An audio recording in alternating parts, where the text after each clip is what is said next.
Hey everybody, it's Chase with AV Pop Culture again, and today I am here to start a new series where I talk about movies that everyone seems to say they love, but I just don't get, and I often find completely overhyped.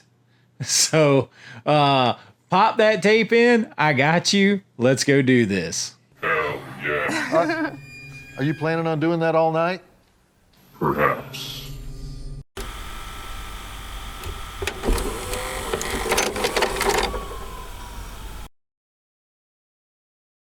All right, so coming out of the gate hot, and before we even get started, I just want to say I want you to know, if you love any of these movies that I'm talking about and you truly love them, then more power to you. And that's what makes movies so great. It's art, in my opinion. Art is subjective, but I do find oftentimes that I am not convinced everyone loves the movies the way they say they do, if that makes sense. I think sometimes we get caught up in a big group think and get on the popular train of like, well, these people like it, so it must be good, so I like it too. Oh yeah, I like it. And the next thing you know, everyone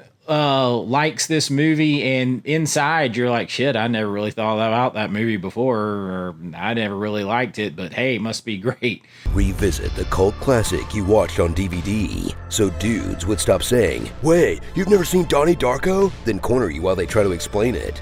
And we're going to get to it eventually, but I honestly think one of the big examples of that are the big box sets of the Giallo films from Arrow.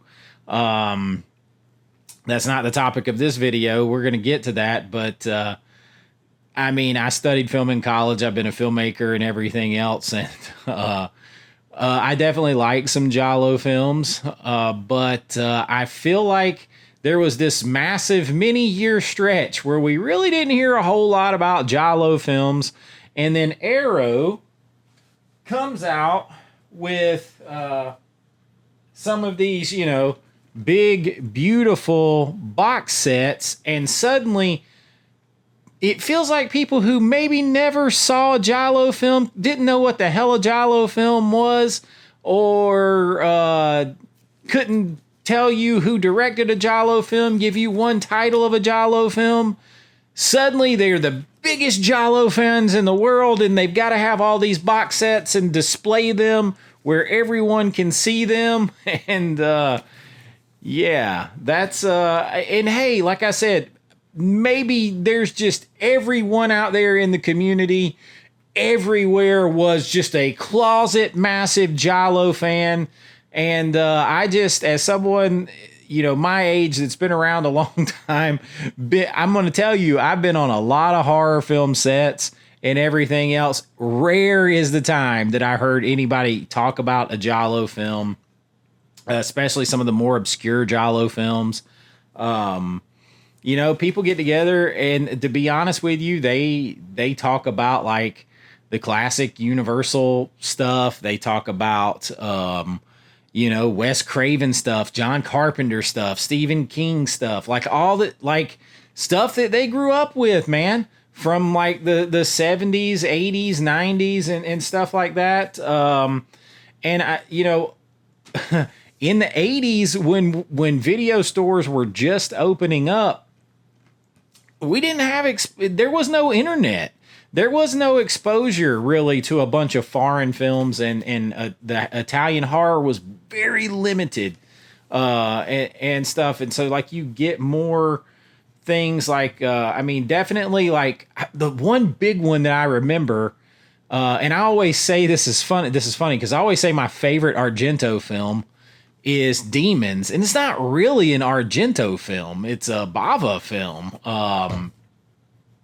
So, it's, and I'm going to get into that eventually too, but he didn't even like Argento. But you know, but that's the one. Like that's the one that I really remember being big. And then when Jennifer Connelly got the role in Phenomena, that was big. But like a lot of these obscure giallo and things like that, it's just like, oh, there's beautiful box sets. Boom, everybody's a giallo fan. And if you are a giallo fan, friggin' great, man. Like I like giallo films. I like some of them. I don't like all of them. I'm gonna tell you, a lot of them I can't make it through it. But then there's others that I just can't stop. You know, like I'm like, oh shit, you know, like watching it. So it's just one of those things. Those are not the topic of this particular video, though. I just want to kind of point out that, like, hey, if I'm ever talking about a film that you love, it's not a personal attack on you in any way. It's just movies that sometimes I feel that there is a good portion of the population that overhype these movies and say that they love them just to be at the cool kids table. And sometimes, and critics are usually the ones who are bad about this, they will get a movie like the one we're going to talk about tonight that they have no fucking clue about what it means. They don't understand it at all.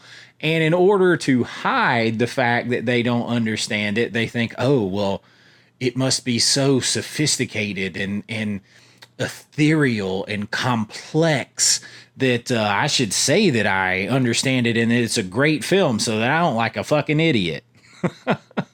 Well, that is where we are tonight, because one film that is a massively popular film that I just do not get, and I believe it's overhyped, despite the fact that I love some of the people in it, and there's pieces of it that are really good and had just a boatload of potential. I don't get it. I am talking about Donnie Darko. It barely made sense the first 3 times you watched it, but if you're a film nerd of a certain age or a furry with a dark side, then you love Donnie Darko. And I am sorry to you big Darko fans out there. Meet Donnie Darko, a name so cool you gotta say the whole thing every time. Donnie Darko? Donnie Darko? Donnie Darko? Donnie Darko. Donnie Darko. What was his name? Donnie Darko. I've watched it and watched it again. I'm going to tell you, I tried for many years to watch it and could never get through it. And then I was able to get this set right here, the Arrow, beautiful box set, Arrow, 4K, everything else. I got this $20 for the 4K, unopened on eBay. And I was like, you know what? Screw it. I'm going to watch it. I watched it with my wife. We both watched it. And then I watched it again. Then I watched Joe Bob Briggs talk about this movie.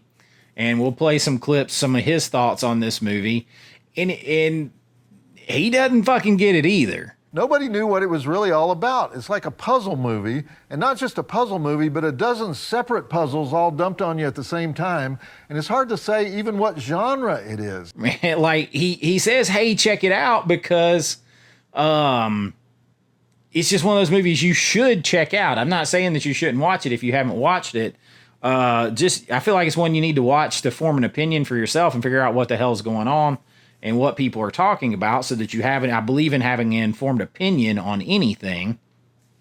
You're not going to see me give my opinions on stuff that I haven't watched a bunch, and I watch a lot of stuff. Like, I'm never going to talk about stuff that I haven't watched. And most of the time, not only have I watched it, I've probably dissected the hell out of it, because that's just how I am. Now, I will say this is a beautiful set by Arrow. Look, I still got my J card on the back. This is a beautiful set by Arrow. It's got everything you want. You got Jake Gyllenhaal in his first major role here. You got his sister, Maggie Gyllenhaal, who's gone on to do some really saucy stuff, like Secretary. I really like that movie. You have Patrick Swayze, who I absolutely love. Swayze. You got Drew Barrymore in here. Without Drew Barrymore, this movie does not get made. So you got Drew Barrymore in here. You got Seth Rogen with his first ever line spoken in a film for him. He's also in this movie with his first ever line. I think it's like "Show us your boobs" or something like that. I can't remember what it is. I like your boobs. But man, is this movie overhyped. Holy hell. And there's a lot of people that are like, I went and I read all these comments because that's what I do. If I'm going to talk about something, I'm going to research the hell out of it. I was a teacher. And like, I mean, I taught history and film. I all kinds of stuff. I believe in being prepared when you talk about something. Yeah, brother. I read comments where people are like, oh yeah, if you don't get it, if you don't like this movie, it's because you're very shallow waters or you're just not intelligent enough. I literally have multiple master's degrees and a pretty high IQ, and I make films. And like, I mean, I understand actually some of the theoretical physics and theoretical like science that's going on here. I just think brother wrote this script like half baked out of his mind, and then the other half of the time half like on like psychedelics. I think he wrote the script in some kind of altered state that he doesn't completely understand himself. And then it's cut together in a very odd way. And I think honestly though, I think there is an amazing concept movie in there that got lost with the effort of trying to be weird and trying to be different. And, that's like my general thing. Now, if we want to break it down, there'll be spoilers. Hopefully you've seen this movie now. This movie absolutely flopped at the box office. Absolutely flopped. Studio didn't even want to release it after they saw the cut. But they did, and it flopped. But it got a second life in this little thing that the studios and all their infinite fucking wisdom have gotten rid of. It got a second life in home video in the video rental store to the tune of like setting records of being one of the biggest all-time home video rental and release films ever, like $25 million in home video rental release and stuff like that. But we had to get rid of that for streaming, right? Yeah. Congratulations, idiots. But this movie, it definitely involves time travel. It involves different dimensions. It involves the many worlds or like multiverse theory. There's definitely horror elements with the deformed bunny, which why? There's a lot of different elements. So is it like sci-fi? Yes. Is it horror? Yes. It's like, I remember Joe Bob Briggs. He's like, is it this? Yes. Is it this? Yes. Is it this? Because it's all these things and none of them. Is it science fiction? Most definitely. Is it a religious allegory? Probably. Is it a hallucination or a dream vision? Probably. Is it batshit crazy? Absolutely.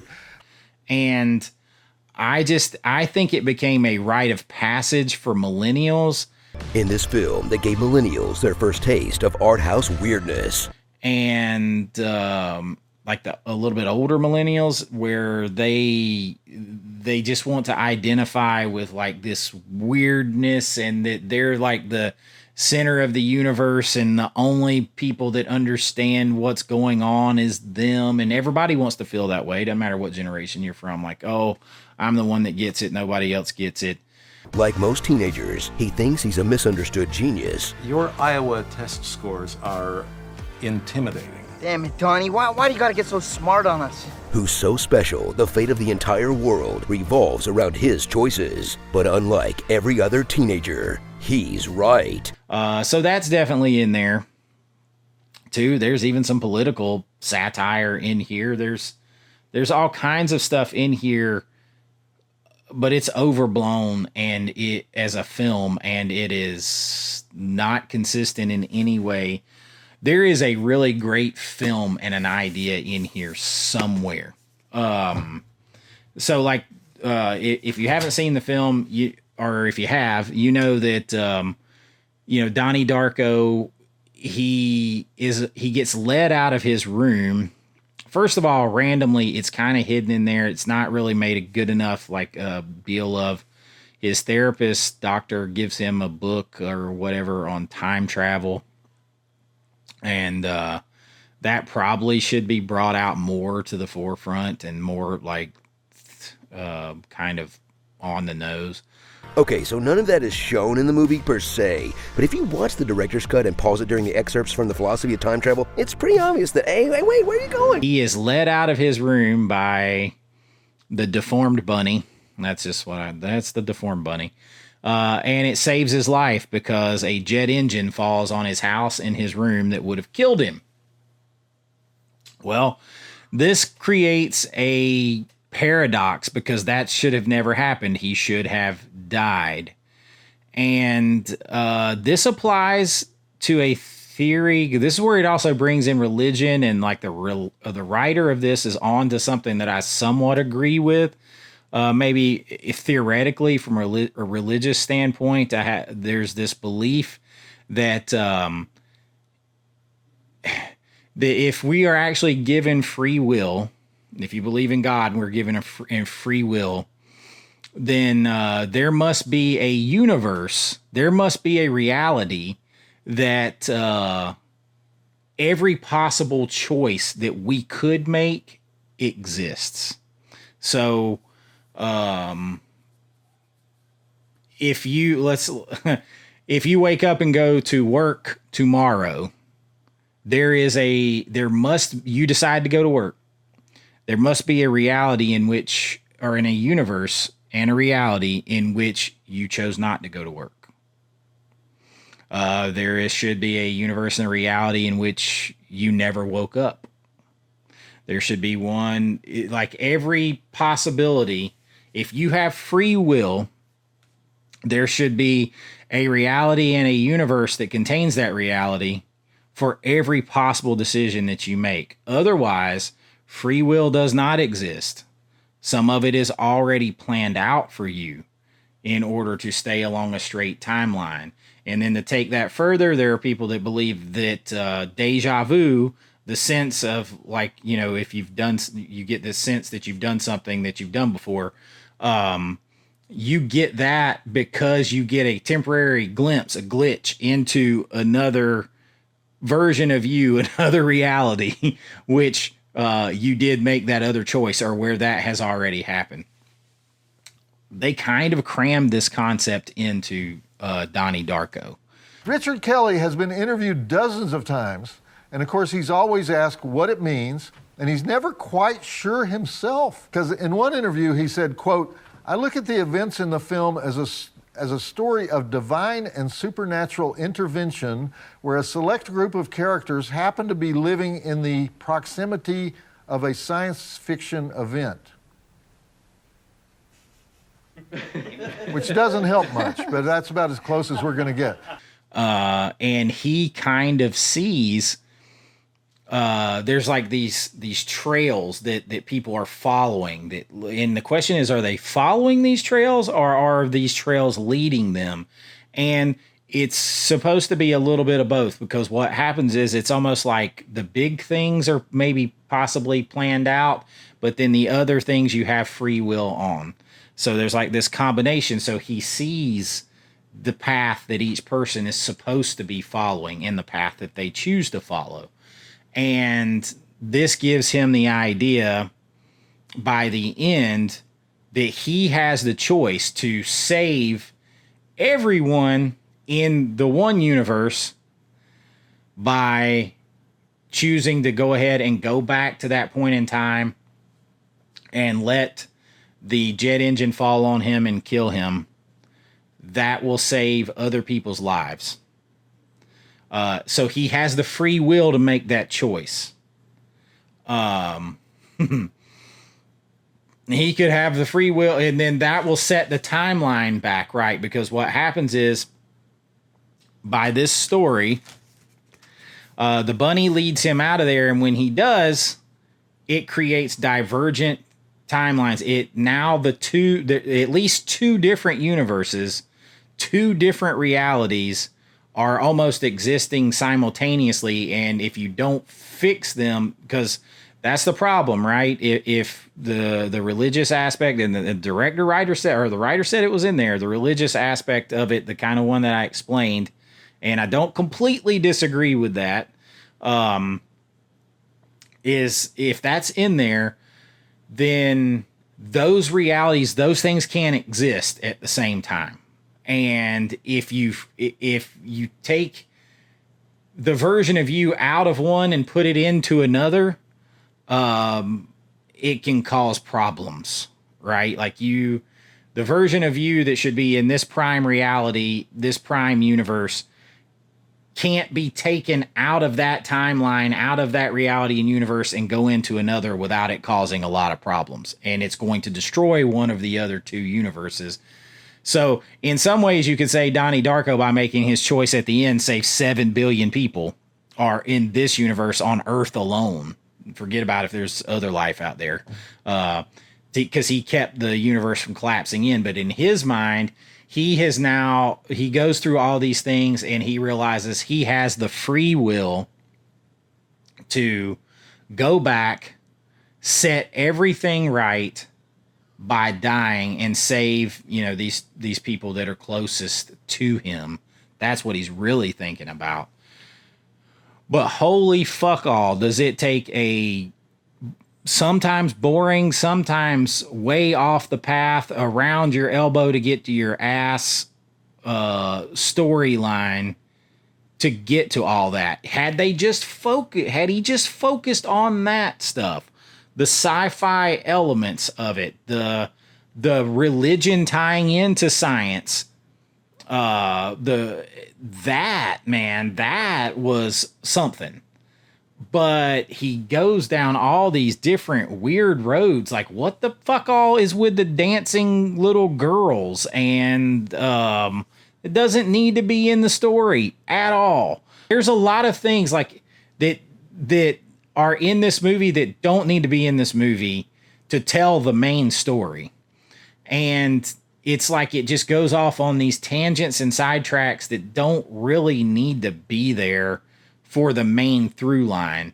If what he's really talking about is that the alternate realities and fate and free will and different universes, tangent universes, parallel realities where free will and your choices guide you one way or the other, all that other shit didn't need to be there. And that's one of the reasons I think this film is overhyped. And I think people fall into the trap of saying they like it so much more than they probably do. And there's definitely people out there who are just absolutely fanatics over this movie. I mean, for real, there are, and there should be, because, you can take the shittiest piece of art and somebody out there is going to like it, because art is subjective. And that's what film is. But I think a lot of the public at large overplays and overhypes this movie to be like on the in crowd with it, so that they're not the ones saying, yeah, that movie's fucking weird, man. Like, it doesn't make sense and has a bunch of shit that doesn't need to be there. It's needlessly confusing, and the lead is buried. Like when they're teaching us, when I was studying writing, you never bury the lead.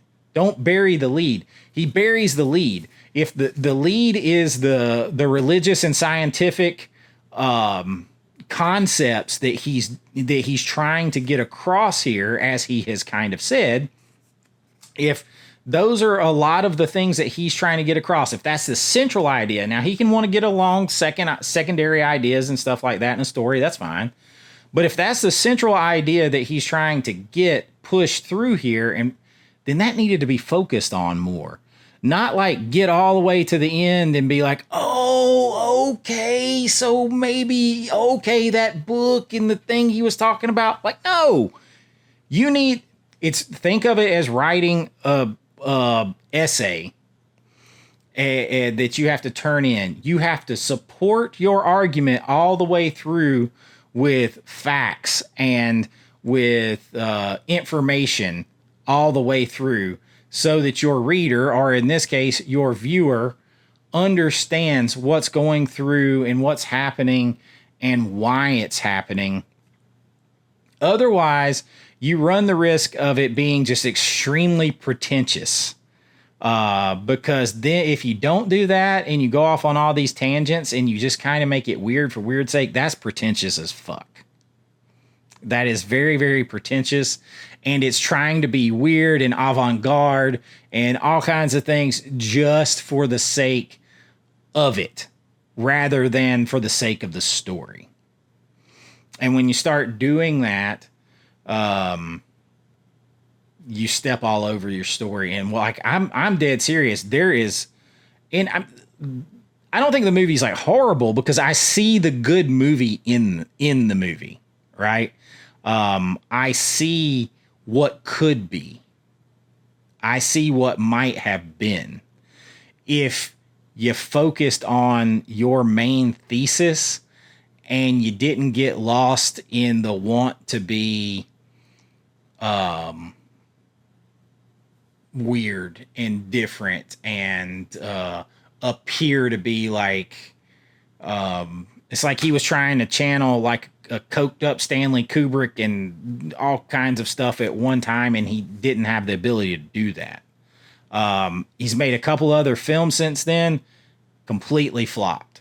Nobody's heard of him. He's still known as the Darko guy. And I can't even remember his name. I keep forgetting his name. Richard Kelly. And hey, man, look, his movies made more money than any of mine. So, initially it flopped. It completely flopped. But he had the power of, studio behind him to, give it life by pushing it back out there on home video and everything else. And it found an audience. And the movie is, the movie's well acted. I mean, it's very well acted. Jake Gyllenhaal is really good in this. Patrick Swayze, from what he's in it, is really good. Drew Barrymore, weird, but good. Like when she tells the girl to sit beside whichever boy she thinks is cutest, I'm like, oh, imagine that right now. That teacher would be fired before somebody could find somewhere to sit. Sit next to the boy you think is the cutest. It's needlessly weird. It loses track of the point. It doesn't support the main ideas that are set forth. And I feel like it is overhyped because people don't want to be the one on the outside saying, yeah, man, I don't really like that. Because it's just easier to be like, when this person says it's good, and this person says it's good, and this person says it's good, it's just easier like, oh, yeah, it's a good movie. It's a good movie. And then, everybody is like kind of, as a whole, buying into this narrative of a movie that isn't true if they were alone with themselves in the dark for at least probably like 8 out of 10 of them. So, that's kind of how I feel about the movie. Like, I think there's a seriously good movie in here that got lost along the way. And, that can happen to any filmmaker. But I think that with a lot of these movies that we'll talk about, and, It's completely subjective. I might be the guy. Maybe I'm just the asshole. I'm the one asshole that doesn't get it. That thinks that I'm just way off base and everything else, and everybody else is right that likes it. That's fine too. But a lot of these that we'll talk about, I don't get the hype over them. I consider them overhyped, and again, don't if it is your favorite movie that I talk about, don't be like, oh man, that guy's such an asshole. He hates the movie that that I like. I really don't hate any movie for the most part. I don't hate movies because they're art, and no matter, I will always find something in them that I like, or that I can at least appreciate. And what I really appreciate is that 10 people can watch a movie and have 10 different reactions. And that's what I really like. So when I'm talking about these movies, I feel like sometimes movies like that I feel like get overhyped kind of take away the individual response for a hive mind response, for the want to be included, the want to say that, yeah, that's good, to be part of the popular people saying that it's good, or to look like you understand it when you don't. And you're, like, man, everybody says that movie's good. I didn't get it at all. Like, but maybe it's just me. So yeah, it's good. I don't like it when the hype train gets rolling, and it kind of takes away people's individual voice on a movie, because I am totally cool if like 100 people watching this and 90 of them love it, 5 of them hate it, 3 of them are indifferent, 1 of them haven't seen it. Like, that's the whole point of movies. They're art, and I like that. I'm just giving you my perspective that I think that sometimes movies like this get overhyped, and we might want to kind of look at that and be like, hey, are we, while there's other great movies that maybe we're forgetting about. But I will proudly keep Donnie Darko in my collection. I love it. I'll return back to it and get pissed off and frustrated every time I watch it, because I think there's an even better movie in there. And that's where I'm at on a lot of these. And I just want to talk about Donnie Darko. And, let me know your thoughts in the comments. What do you think? Am I way off base? Am I the asshole that just doesn't get it, in your opinion? I mean, I 100% understand what he's doing with the movie. I don't think he stays on track. I don't think he makes it make sense. I don't think he makes his argument and his story good enough to the audience. I think he gets lost trying to be something else along the way. And I think that gets people on this train of like, oh, well, I should say it's good because everybody's saying it's good. And I'm not a fan of that. I'm a fan of everybody's honest opinion on everything that they watch.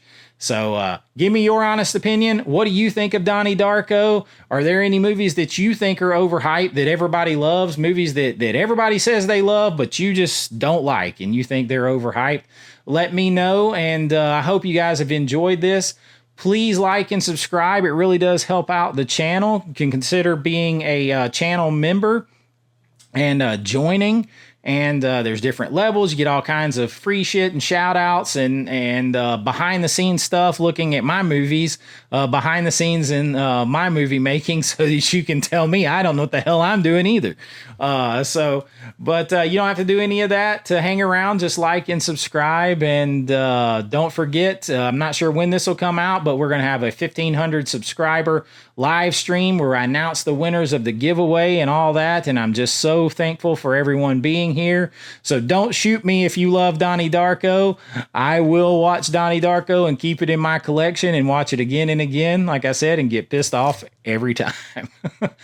But until next time, be kind, rewind like always. This is Chase with AV Pop Culture, and I'll see you real soon. Bye-bye. Maybe in another, tangent universe, I like it better and it's not so overhyped. I know.